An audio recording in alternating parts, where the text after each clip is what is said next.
Hey everyone, welcome back to the Incredible India podcast series. I'm Sam. And I'm Taylor. Today we are launching into a deep dive on one of history's most celebrated travelogues, Well, the journeys of Marco Polo. right. But we're going to forget the grand adventures and the mythical silks for a moment. We're cutting straight to the commercial facts. Okay, let's unpack this then. Yeah. Our main source material for this deep dive comes from excerpts from Spices, Ports, and Astonishment, Marco Polo's India. Mm-hmm. And our mission here is really to strip away all that later romanticism and see India exactly as Polo, the astute Venetian merchant, saw it back in the late 13th century. It's all about the surprising and frankly monumental commercial reality of the medieval subcontinent. So Polo's observations from around 1290, they're basically a massive commercial intelligence report disguised as a travel story. That's a perfect way to put it. And what's really central here, the big aha moment that the sources really hammer home, is that India was not this far-flung mystical land at the edge of the world. Which is how so many Europeans imagined it. Exactly. It was the hinge of the entire Afro-Eurasian trade system. It was the pivot point, the absolute center. Precisely. And what's so crucial for you to understand as we look at this history is that Polo, he didn't discover some brand new market, ready for the taking. Not at all. He sailed right into something that was already ancient, vast, and just incredibly sophisticated. That context is everything, isn't it? Because the narrative so often defaults to this idea of European discovery. But the sources, they make it crystal clear. India had been a commercial powerhouse for more than 1,000 years before Polo even set foot there. And we have hard evidence for that, right? This isn't just speculation. Oh, the evidence is overwhelming. I mean, we're talking about Roman coins found buried in caches all across South India. Physical proof. Physical proof of sustained massive trade. Then you've got Tamil inscriptions scattered all over Southeast Asia, Indian textiles showing up in Egyptian records from way back. This was the established veteran player on the global block. So he wasn't exploring some new frontier.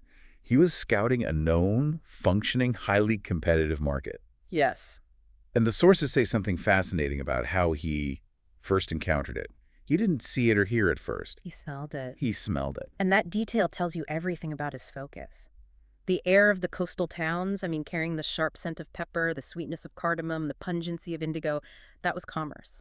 The smell signaled wealth before a single coin even changed hands. Exactly. For Polo, India was just defined by movement, by flow and velocity. Ships constantly arriving, goods circulating at incredible speed, and wealth just rapidly changing hands. That merchant perspective is so key. He wasn't looking at philosophy. He was assessing logistics, and he was assessing scale. And he was clearly astonished by it. The sheer volume of activity concentrated in those great port cities along the western and southern coasts.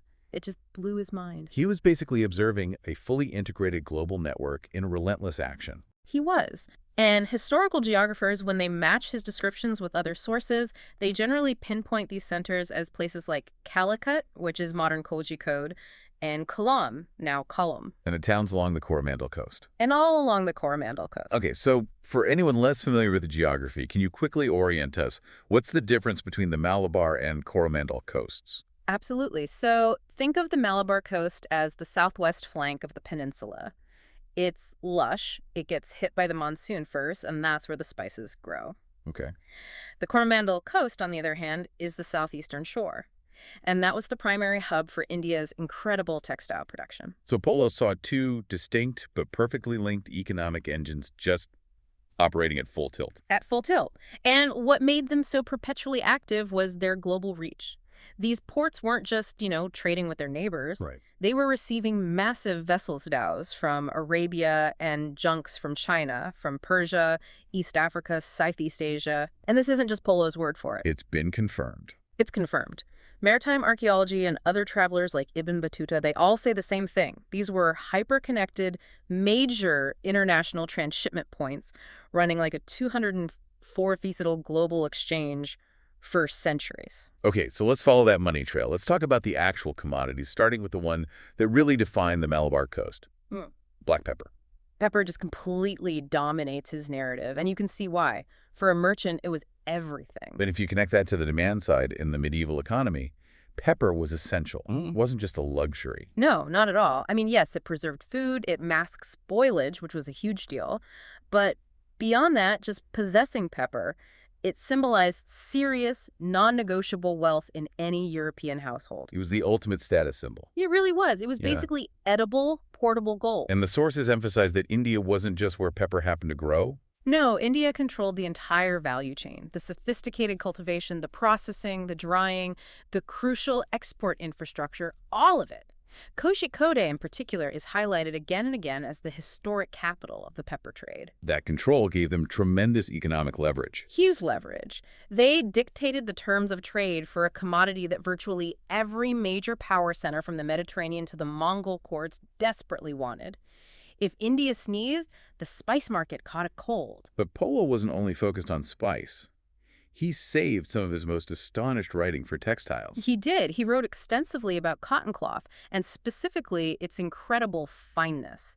He basically suggested it seemed unreal or almost magical to his readers back home, who were used to heavy, coarse wool. And this is where we see India's manufacturing superiority. Absolutely. Yeah. Historians who specialize in trade, they confirm that Indian cottons, especially from the Coromandel region, didn't just compete. They fundamentally dominated global markets for over 1,000 years. Wow. 1,000 years. A position they held right up until the mechanical looms of the Industrial Revolution in Europe changed everything centuries later. And here's the crucial distinction, the one that often gets missed. India wasn't just exporting raw cotton fiber. Not at all. These were finished, high-value, branded luxury products. We're talking about cloth woven with an almost unimaginable level of precision, dyed with these complex, color-fast techniques that Europeans just could not replicate. So don't think of it as a commodity. Think of it as the high-tech precision manufacturing of the medieval world. This was the cloth that kings and queens across the globe were wearing. You bring up a good point, though, which is about the critical view of Polo's work. We know he often exaggerates quantities. He describes these ports as almost impossibly rich and busy. And that's a very valid historical caution. You definitely shouldn't take his number literally. But the insight here, the sources argue, is that the exaggeration signals importance and shock, not that he was just lying. Exactly. Polo was a savvy man. He was writing for an audience of merchants and rulers in Venice. To make them understand the sheer scale of India's wealth, he had to use superlatives. He had to push the bounds of what they thought was possible. He had to inflate the figures to convey just how indispensable India was to the global economy. Yes. The fact that he felt the need to stretch the truth just underlines how truly amazed and probably intimidated he was by the commercial reality he saw. It was his way of saying, if you think Venice is wealthy, you haven't seen anything yet. So we have the goods, we have the scale. Now the big operational question, how did they manage all this trade? Polo noticed they were running this massive global operation without the kind of formal state-backed banking and contract law he knew from Europe. And this is where the sophistication of the Indian Ocean system really shines. Polo was looking at a fundamentally different but highly efficient version of capitalism at work. A different capitalism. Yeah.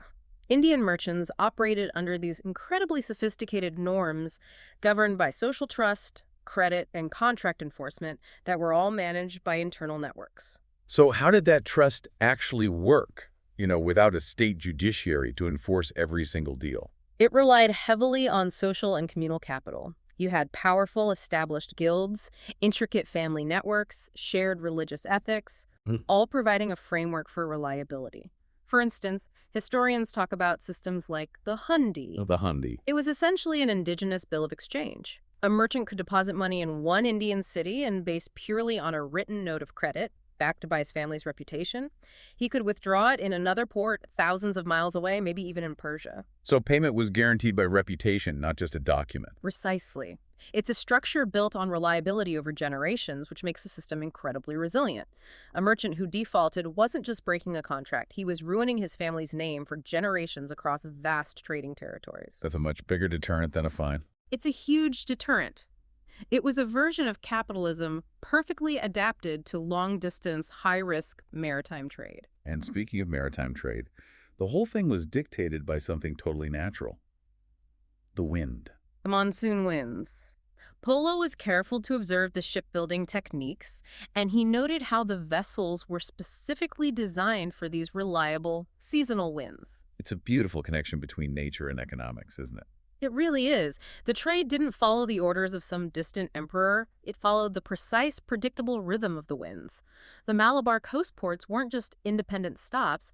They were one continuous economic ecosystem, all linked by this seasonal cycle. So ships knew exactly when to leave China or Arabia to catch the right wind to India. And that made the entire system incredibly reliable and standardized. That reliability is a form of infrastructure in itself. It is. And speaking of infrastructure, you brought up a fascinating architectural point earlier, the role of the 7 pagodas on the eastern coast. Right, the massive shore temples. We usually just think of those as religious sites. As symbols of piety or art.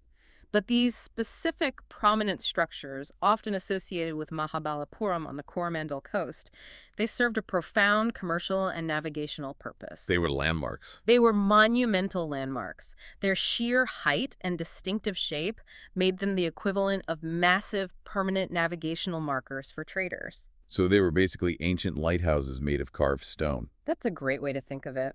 They were essential navigational signposts in an age before accurate charts. A sailor could see the 7 pagodas on the horizon and use it to fix their position and safely guide these huge cargo ships right to the textile markets. It's an incredible example of how religion, art, and commerce all converged into one functional system. So when we read Polo's account as a whole, it's clear he has a bias. He mentions temples and rituals, but he doesn't linger on them. He seems a bit confused by them. He was a merchant at heart, first and foremost, and his bias, luckily for us, gives us this unique and powerful perspective. What mattered to him wasn't abstract philosophy. What mattered was commercial reliability. He focused on rulers who protected trade, ports that worked, and markets that delivered the goods. His worldview gives us a lens into India not as some spiritual abstraction, but as a robust, functioning economic reality.